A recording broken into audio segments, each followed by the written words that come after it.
price of farm produce. So, ramdam yan ng mga farmers. And then, nagpaglang din nila yung right cost of labor, yung production cost. And then, sa kasalukuyan, yung harap ng mga magsasaka, yung climate change and disasters. Although itong isa na situation, isolated ito sa ilang area, so sa umpisa ng topic natin, may mga ilang area na ano tayo, kailangan natin i-uploading, ano na sa landanan farm area.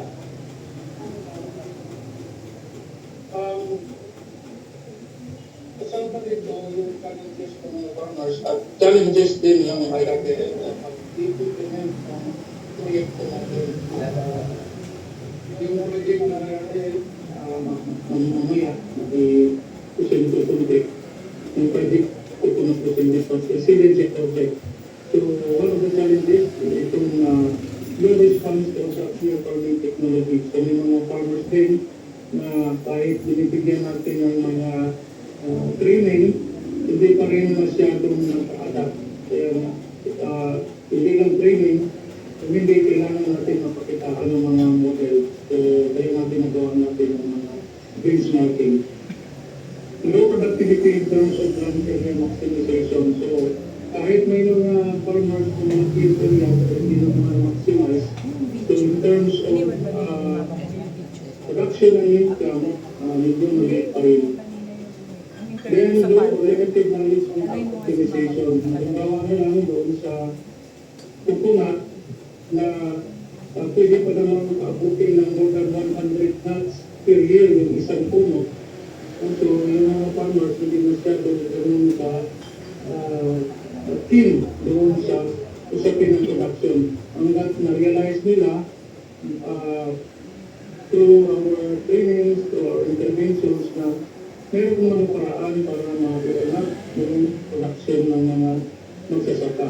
So, kung saan o gaano ba karami yung fruits na dapat abutin sa isang tanim, halimbawa yung coconut.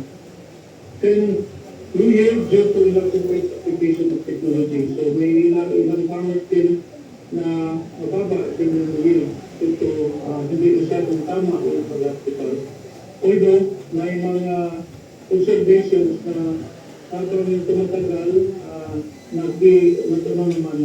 improve naman yung application o yung practices ng mga magsasaka. So, batay doon sa mga nabanggit na mga situations o mga challenges ng mga magsasaka, meron tayong tinatawag na technical model. Kasi kahit yung mga farmer partners, kahit yung mga funders o mga partners natin sa project, nagtatanong kung ano ba, kung paano ba natin mag-tayag yung mga farmers na mag-adapt at saka mag-participate sa project. Ano bang mga titingnan nila, sa tingin nila, magiging beneficial yung pag-participate na sa project. So, pinahalimbawa natin ito sa isang hektarya, ang coconut farm area, para in a simplified manner, mag-present natin kung paano ba pinikita yung farmer, paano ba siya nag-produce ng marami. So, malala ko yung mga presentation na I am absolutely agreed doon sa mga sinasabi na kahit yung more than 1,000 square meters, kung maximize lang yan at saka may mga technology na ina-apply, lalo na sa isang sinasabi niya kanina na sa ngayon, dahan-dahan natin or we gradually communicate and intensify it to the farmers yung sinasabi natin ng agriculture kasi nakatulong din din sa production lalo na sa usabi ng mga video sa Nivan. So sila yung tumutulong sa magkakaroon ng flowers yung mga youth. So tinitingnan natin kung sa pag-implement natin ng project, although mayroon tayong tatlong component ng project, tinitingnan natin kung paano magforma at paano magpulato, kung mag-iba yung organizations. Yung pangalawa, patulungan yung mga farmers na mayroon silang direct na pag-deliver din sa mga niyok na galing sa anin nila. At yung pangatlo na pinaka-importante, kahit nandoon yung market, pero kunti lang yung production, so ano pa rin, harapin pa rin nila yung kahirapan. So, dito, meron tayong goal sa project, no? What to expect about the project. As a result, so gusto natin mapangat yung productivity, yung farmer production ng farmers. At nang sabi yung income, cover depression, na noon, noong 2019, nasa, ano lang yun, nearly 8,000 per month o 7,900 plus. If I'm not mistaken, per month noon.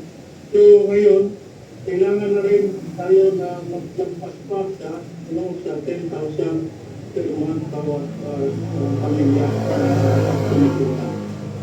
So, tinitingnan natin ang paraan kung paano sila magkaroon ng factor income na hindi nakamatay kung ano sa sinasabi ng mga kami. So, that's why very important kasi yung mga sinasabi ni Dr. kanina, yung mga presentation nila na di lang doon sa isang talim, hindi umapapil. So, hindi, kailangan na mag-diversify yung farmer. So, yun ang sinasabi ko na maliban sa pag-increase ng production, tinitingnan natin na kung mayroong mataas na production, masunod niyan, kailangan natin matulungan yung mga farmer na makahanap ng mga markets sa kanilang mga produkto. Although, it is very important na ma-secure muna yung mga farmer nila yung pagkain na sinasabi natin, yung food security. Although hindi pinapakita dito yung rice, pero may mga farmers din na nag-invest din ito planting rice dun sa mga upland na ilan. So, yun, kung ang mga farmers, sisiguruhan nila yung food nila, and then the rest of their produce yung market, I think that could be helpful doon sa sinasabi natin na income. Okay, so sa ngayon, pinakaharap natin yung issue ng climate change. Kaparating, habang tukerin ninyo, yun yung mga sinasabi. Kaya nga, in-intensify natin yung sinasabi na mulching. Dito sa project, sa ngayon, I think if I'm not mistaken, nasa 30 to 40% na yung farmer na nagpa-practice talaga ng mulching. Hopefully, nalagpasan yung 50% at saka maka-encourage pa rin ng iba pang mga farmers kahit hindi na participate sa project, ma-influence din sila. So that's multiply the effect of the project. So, sa mulching, yung mga observation natin, although alam ko na meron din na project ng IRDF, hindi lang dito sa Mindanao na gano'n na rin yung pinapractice. So I think kasama tayo dyan sa mga advocacy nito. As per observation, yun ng tanim natin, umabot ng 30 to 50% increase. Siguro magdagdagan pa yan, biglang gustong pa yan kung doon pa rin yung sinasabi natin na yung integration of people in the farm. So, yun yung tumutulong na kung kahit may init, pag nakamarch yung mga tanim natin, yung mga niyog, magkaroon pa rin ng moist sa ilalim, at saka hindi madaling ma-stress yung mga tanim o yung coconut. At saka, in-expect natin na kahit 3 months or more, makapagbigay pa rin siya ng production na makatulong pa rin at sufficient pa rin sa expected natin na hindi ng mga tulog yung mga yung bunga tulog ng pagiging. So, yun yung sa ngayon, meron tayong campaign nagawa ng team ng IRDF, ng mga staff dito sa Mindanao, itong tinatawag na campaign for one team against terrorism. So, sa pagkakalas natin sa mga kooperatiba, pinapakita natin sa kanilang mga model farm, kung paano gagawin, ini-invite natin, encourage natin ng mga farmers, mga youth, mga volunteers, at tumutulong na rin sa pagpapalaganap ng ating o sa promosyon ng marketing. Okay. So, dito naman sa tinatawag natin na technical model, sinasabi natin kanina na saan hindi namin nakatutok ang isang magsasaka sa isang tanim lang. Halimbawa, kung nagningiyo, hindi lang sa niya kung siya makadepende. So, kung maaari, meron din siyang mga i-intercap ng mga tanim.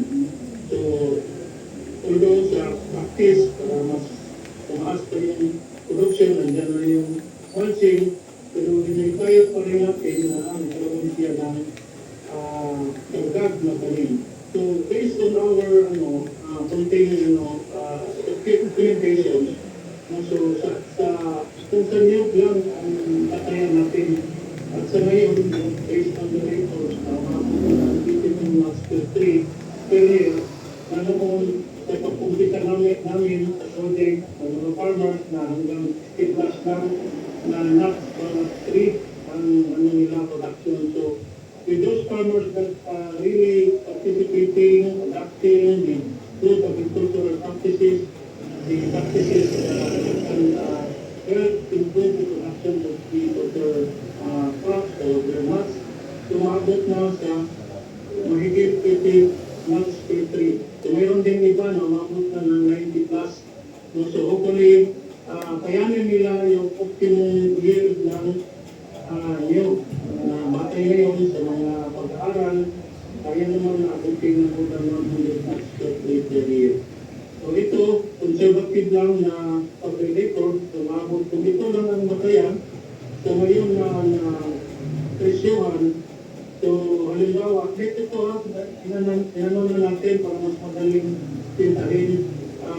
Kasi ngayon, ang nuts ngayon, nasa 11, no? So ang di 21, so bumababa. So that's why, kung ang niyog lang ang masahan natin, malaking epekto din ito sa pamumuhay ng mga magsasaka. So, with this presentation, kung nuts lang, kung nuts lang, ito lang yung kikitaan niya bawat taon. So, medyo maliit lang yan kung meron silang members, if ever the farmer community of 5 to farmer. So, yun yung ano.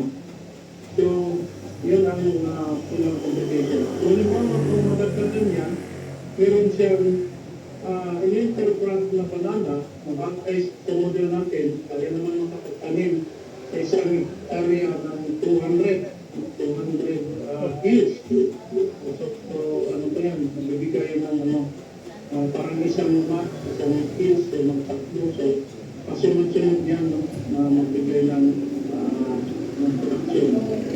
So, yung coconut, meron din siyang banana, so yun na ang dagdag na kita niya. So ngayon, dito sa Mindanao, yung banana, lalo na yung pagtapak na pinutunod natin kasi less yung inputs, less yung expenses compared to other varieties of banana. So ito yung pinutunod natin yung pagtapak. Kasi ngayon, nasa 12 ngayon ng banana. So that's why makatulog natin sa mga farmers. Okay.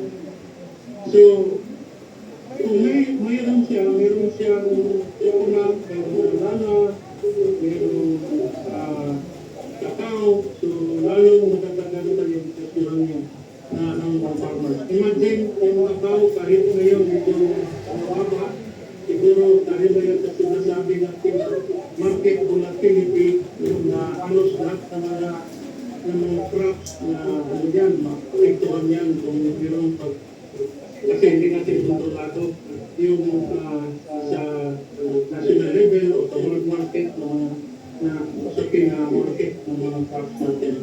So, sa kakao ngayon, although noong mga nakaraang last year, towards the quarter of last year, tumabot ng 300 to 400 plus yung presyo per kilo ng kakao ng bayad. So ngayon, medyo bumaba. So, pero kahit bumaba, pero kung si farmer mayroong kakao, mayroong banana, mayroong milk. So, I think makatulong pa rin sa kanila. Kasi may mga instances na kahit kung mababa yung isa, mataas yung isang produkto, kung mayroong kaso, konti pa rin lang para sa kanila. So, kung titingnan natin, doon lang sa tatlong crops na yan, kayang pagpukin ng more than 200 plus na income or income ng bawat farmer per year.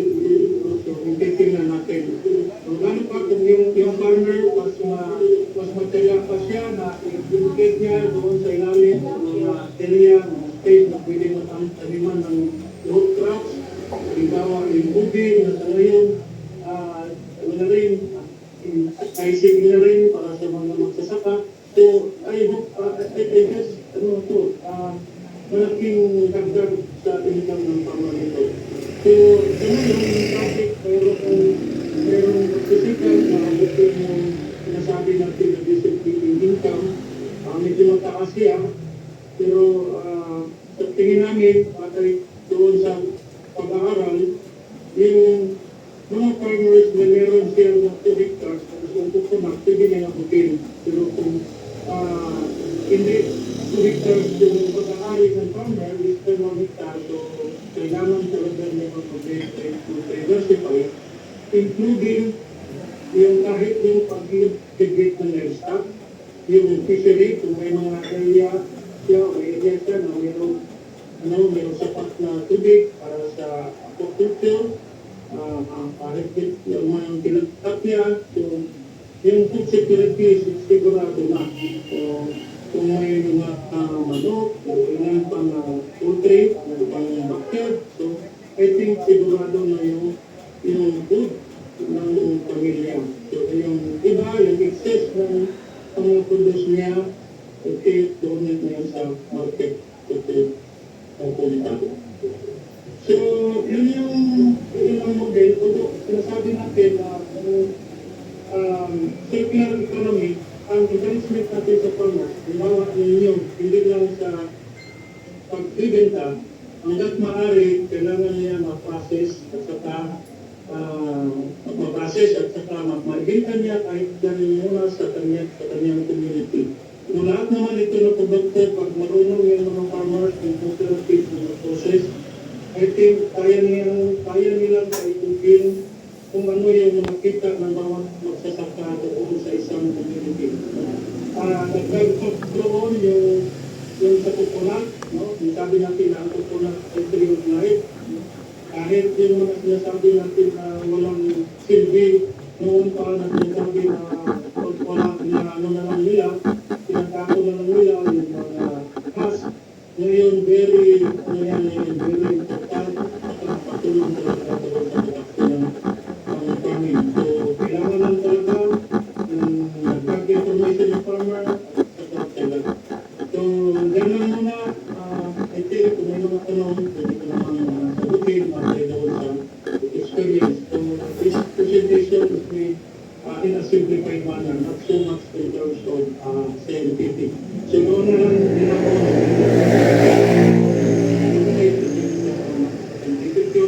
matayan yun na pwede rin namin magamit dito sa project. So, maraming salamat po.